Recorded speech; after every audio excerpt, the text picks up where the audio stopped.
नमस्कारः। गतदिने वयम् एकः एका एकम् इति पदत्रयम् उपयुज्य अनेकानि वाक्यानि विरचितवन्तः। एवमेव भोजनसम्बन्धिशब्दानां ज्ञानमपि वयं प्राप्तवन्तः। तृतीया विभक्तेः परिचयः अपि अस्माभिः प्राप्तः। तृतीया विभक्तिम् उपयुज्य अनेकानि वाक्यानि वयं विरचितवन्तः। एवमेव सः विना इति पदद्वयम् उपयुज्य बहूनि वाक्यानि अस्माभिः विरचितानि। इदानीं किञ्चित् अग्रे गच्छामः। सर्वप्रथमतः अद्यतनं, ह्यस्तनं, श्वस्तनं, पूर्वतनं, इदानीन्तनम् इति पञ्चपदानि उपयुज्य कानिचन वाक्यानि रचयामः। एषा अद्यतनपत्रिका। అద్యతన అంటే ఈ రోజులకు సంబంధించిన. స హ్యస్తన పత్రిక, అది నిన్నటి పత్రిక. ఏష స్వస్తన పత్రిక, ఇది రేపటి పత్రిక. అద్యతన, హ్యస్తన, స్వస్తన.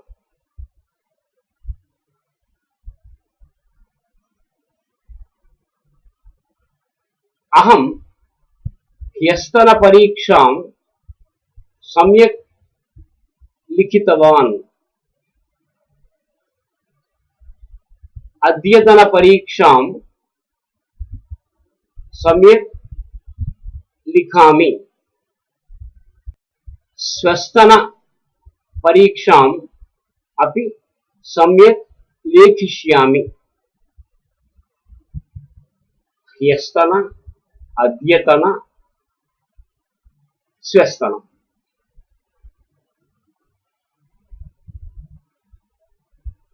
एतत् पूर्वतनं, तत् इदानीन्तनम्.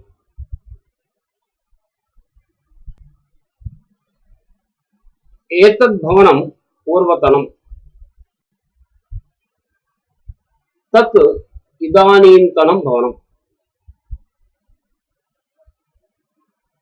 पूर्वतनं विद्याविधानं सम्यक् आसीत्, परन्तु इदानीन्तनं विद्याविधानं चिन्ताजनकं भवति. पूर्वतनम् इदानीन्तनम्. इदानीम् इतोपि किञ्चित् अग्रे गच्छामः. గత, ఆగామి. గత అంటే జరిగిపోయినటువంటి, ఆగామి అంటే జరగబోయే, రాబోయే అలా.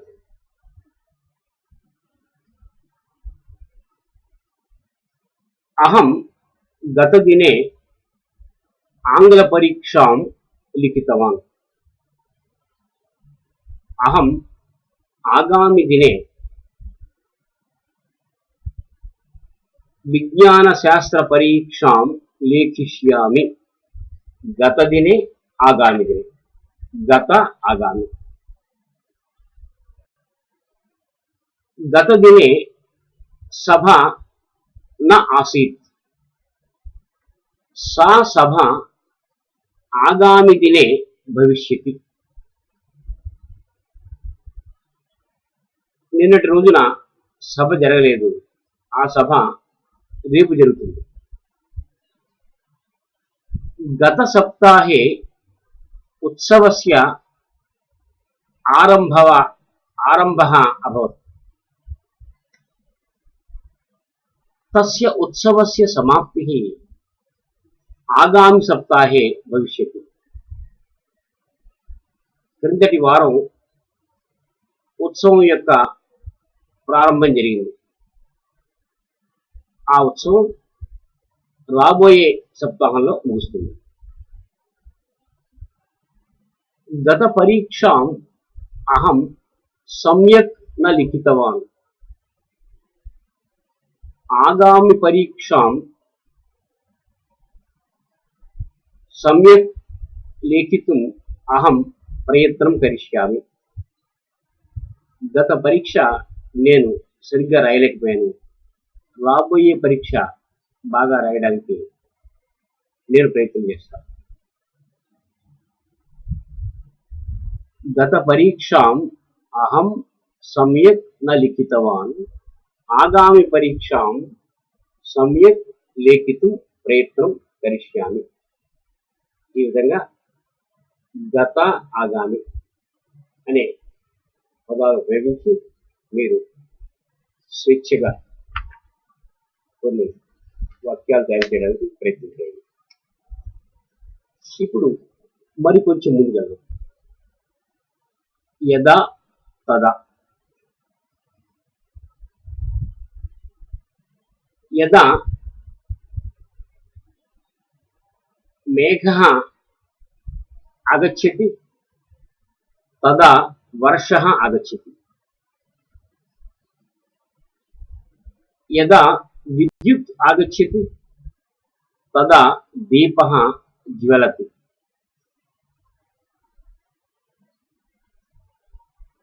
యదా శిశుః నిద్రాం గచ్చతి తదా మాతా స్వకీయం గృహకార్యం నిర్వర్తయతి. యదా తదా. యదా అధ్యాపకः పాఠం పాఠయతి తదా విద్యార్థి సమ్యక్ శృణోతి. యదా అధ్యక్షः ఆగచ్చతి తదా సభాయాः ప్రారంభः భవతి. యదా తదా. యదా పాకస్య సమాప్తిः భవతి తదా మాతా పాకశాలాతः బహిః ఆగచ్చతి. ఎప్పుడైతే వంట పూర్తవుతుందో అప్పుడు తల్లి వంటింటి నుంచి బయటకు వస్తుంది.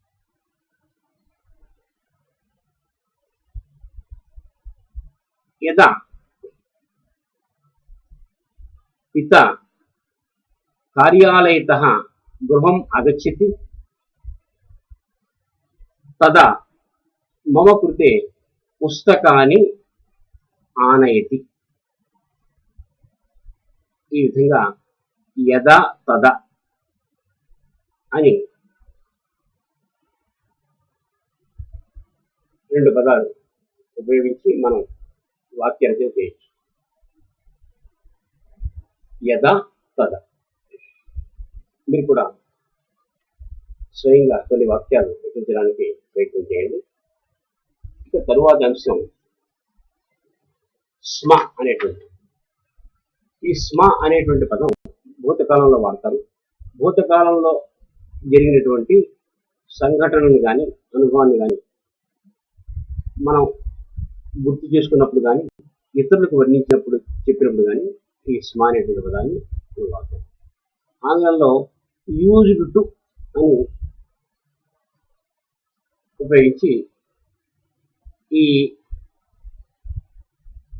భావాన్ని మనం ప్రకటిస్తాం. అహం బాల్యే పాఠశాలాం పద్భ్యాం గచ్చామి స్మ. నేను చిన్నప్పుడు పాఠశాలకు నడిచి వెళ్తూ ఉండేవాడిని. In my childhood I use to go to school on foot.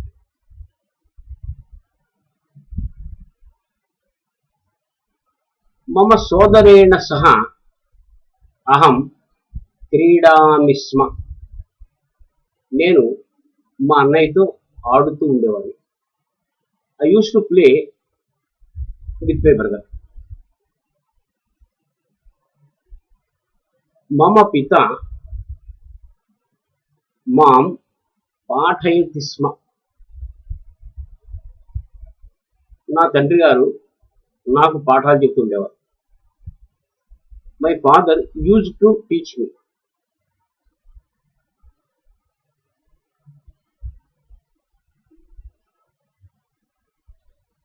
మమ పిత మమ సోదరం తాడయతి స్మ. మా నాన్నగారు మా అన్నయ్యని కొడుతూ ఉండేవారు. My father uses to beat my brother.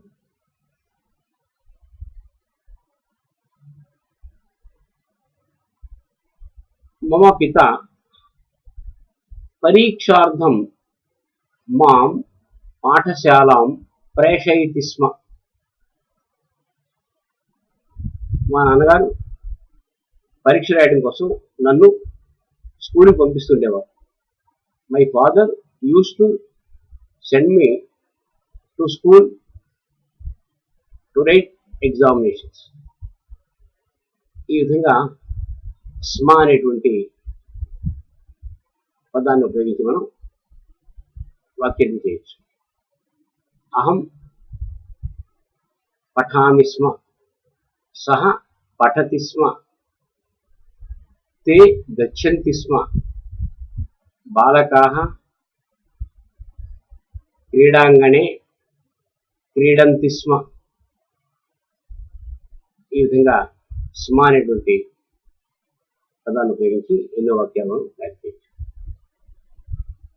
ఇక ఈరోజు ఒక శ్లోకం నేర్చుకుందాం.